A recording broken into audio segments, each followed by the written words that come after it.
Ethan Miller never forgot the night his name disappeared from the signboard. It was supposed to read, "Five Guys, handcrafted burgers by the Miller brothers." Instead, under the harsh glare of a flickering neon light, it read only "Four Guys." He stood there, grease-stained apron still on, the smell of sizzling beef and toasted buns clinging to him like betrayal itself. His older brothers had cornered him earlier that evening, voices sharp with greed masked as business sense. "You're slowing us down," they'd said. "You dream too big, you want too perfect. We just need burgers, not stories." And that's when he realized they didn't want a partner. They wanted control. Ethan had built the recipes from scratch, spent sleepless nights testing sauces until his tongue went numb, and drew the first sketches of the shop logo on napkins while working late shifts at a gas station. He wasn't just the youngest brother. He was the heartbeat of the dream. Yet that night, as the Four Guys sign blinked above him, Ethan's name, his identity, was erased in red neon light. He walked home through the cold Virginia air, his hands trembling, not from anger but from something deeper, purpose. For the next few days, the betrayal burned through him like fever. Every burger he flipped, every smell of onion and smoke, reminded him of what had been stolen. But somewhere between rage and heartbreak, he found clarity. If his brothers wanted to erase him, he would make sure the world never forgot him again. He pawned his car, sold his tools, and rented a Tank 10 food stall on the corner of Jefferson Street, a forgotten block where hungry college students passed every night looking for cheap food. He named it One Guy. People laughed at first. They thought it was a joke, a parody of the now famous Four Guys. But Ethan smiled because he knew something they didn't. His burgers weren't competing. They were redefining what a burger could be. He started from zero. No fancy signage, no investor money, just a single grill, a rusted cooler, and his secret recipe, a sauce he'd perfected in secret long before his brothers pushed him out. His plan wasn't just to sell burgers. It was to build something that felt real in a world obsessed with speed. He made sure every order was cooked fresh, every potato was hand-cut, and every customer left with a story to tell. Within weeks, word spread around the block. People called him the One Guy who cooked with soul. By the second month, there were lines stretching into the street. College kids filmed TikToks about the mysterious man who flipped burgers like a symphony conductor, sprinkling sea salt with precision and pressing the buns like he was sculpting art. But while customers saw confidence, Ethan saw ghosts, faces of his brothers in every customer who said, "This tastes better than Four Guys." It wasn't just food anymore. It was revenge served hot. As his small stand grew in popularity, Ethan began planning the next step: scale. He stayed up nights studying marketing books, watching documentaries about Ray Kroc, and learning how to turn a passion into a brand.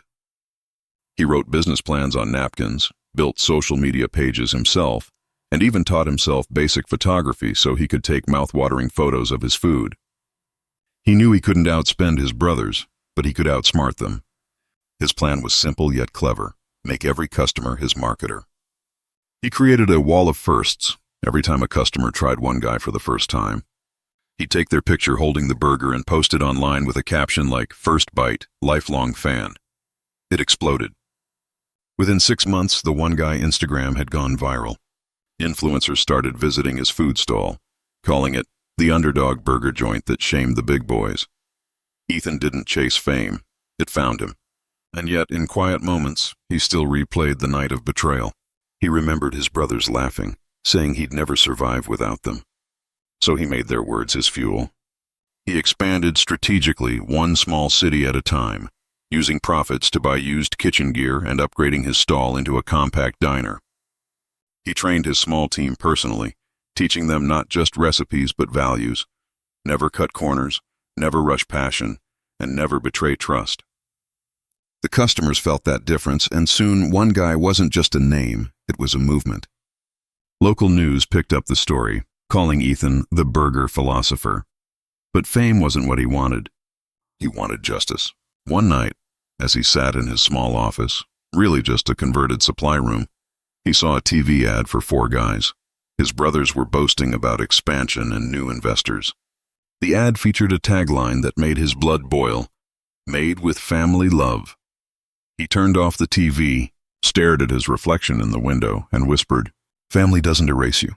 That night, he designed a new brand campaign, made by the one they left behind.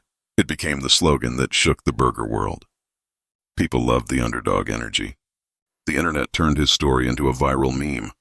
Within months, food vloggers, bloggers, and local news outlets were covering the forgotten brother of the burger industry. The more people learned, the more they lined up outside his diners. Soon investors came knocking, but Ethan was careful. He remembered what greed did to family. He refused to sell control. Instead, he franchised carefully, selecting only partners who shared his story-driven philosophy. He launched a loyalty program where every burger wrapper had an inspirational quote printed under the logo, each one about perseverance, betrayal, and redemption. Customers started collecting them like fortune cookies. The movement grew bigger than even Ethan had imagined. By the time he opened his 5th location, he didn't need ads anymore. The story sold the burgers. His brothers, meanwhile, were facing their own downfall. Internal disputes, quality issues, and the soulless expansion of 4 guys had left the brand struggling. Their investors pulled back. Customers complained the taste wasn't what it used to be. And every time someone bit into a dry burger, they thought of one guy, the one who cooked with purpose. Ethan didn't gloat, but deep inside, he felt justice brewing. He kept working tirelessly, improving his ingredients, introducing new recipes inspired by his travels.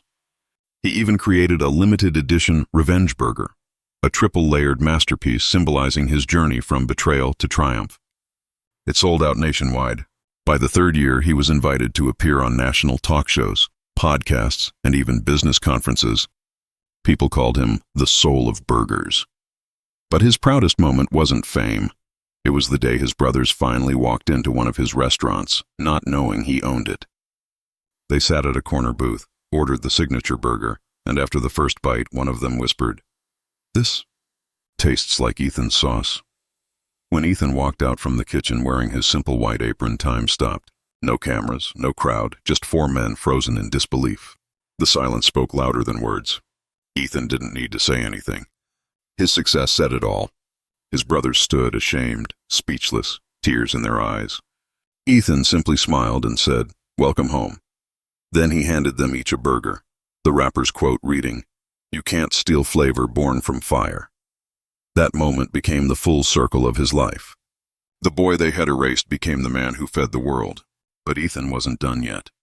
He had a vision to turn one guy into an international symbol of authenticity, honesty, and hope. He expanded across borders, using his story to inspire small business owners everywhere. The tagline that had started as revenge had become a message of love, made by the one they left behind, for everyone who believed. His journey from betrayal to empire wasn't about beating his brothers anymore. It was about proving that true passion, even when abandoned, never dies. Ethan Miller's legacy had begun with heartbreak, but it ended with something far greater, the taste of victory. Success came faster than Ethan Miller had imagined, but with it came something he had forgotten to prepare for, the loneliness of the top. As one guy turned from a grassroots burger revolution into a national sensation, Ethan began to feel the weight of expectation pressing down on his shoulders. Every interview, every franchise meeting, every handshake carried echoes of the same question. What's next? He had spent years driven by revenge, but now that his dream had become reality, revenge felt small compared to the world he had built. His diners were everywhere, in Los Angeles, Chicago, New York, even London, each one bearing the same minimal red and white branding, the same handwritten slogan on the wrappers, and the same warmth that made people feel like they were part of his story. But behind the success was exhaustion. Ethan's days were a blur of flights, photo shoots, product testing, and late-night meetings. The brand was booming, but he could feel something cracking within.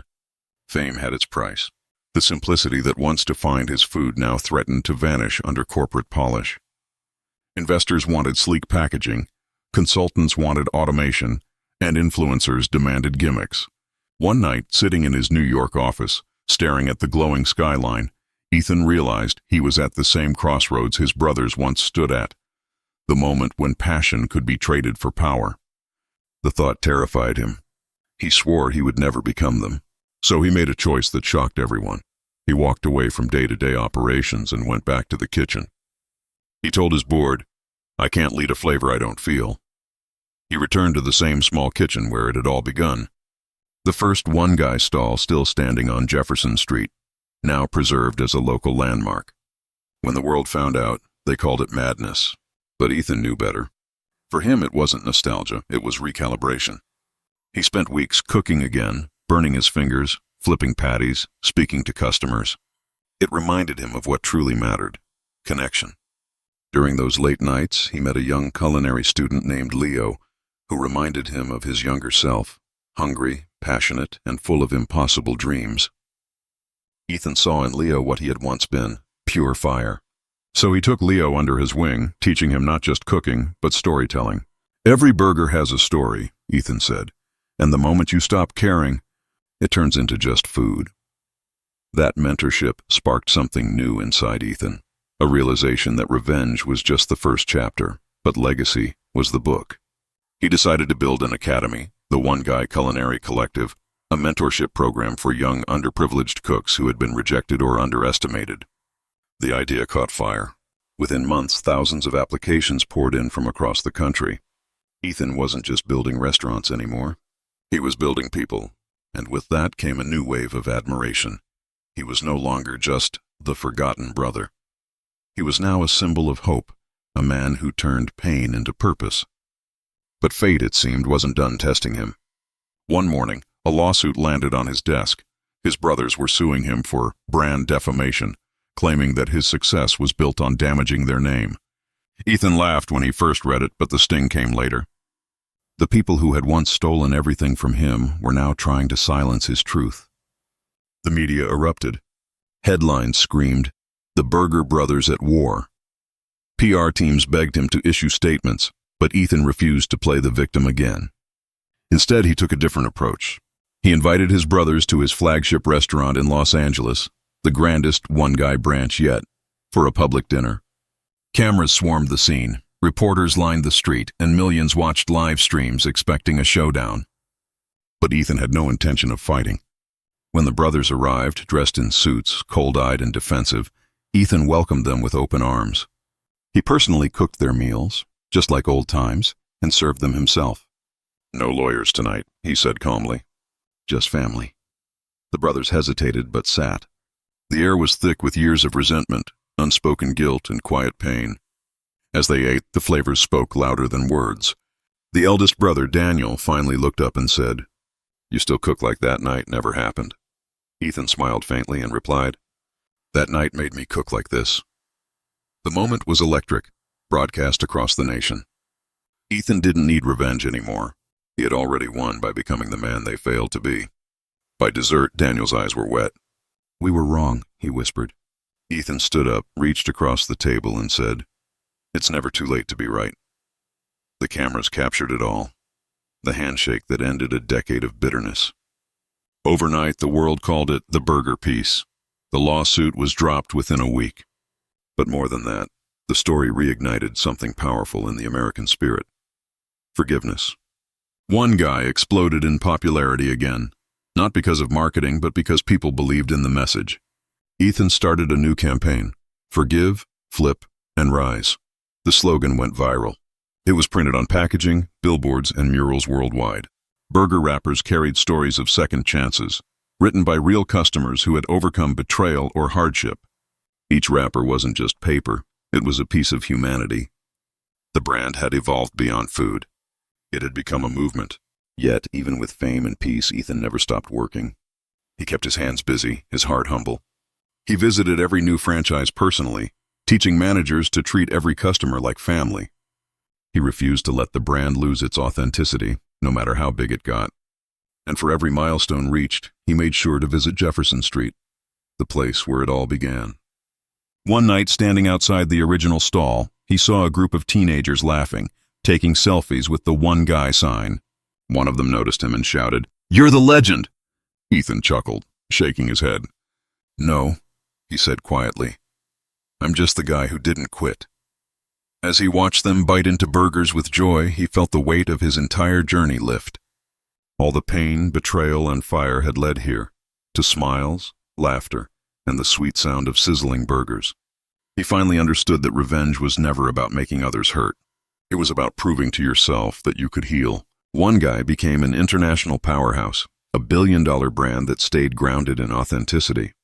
Ethan opened stores across Europe, Asia, and Africa, always emphasizing one message: greatness starts with being forgotten.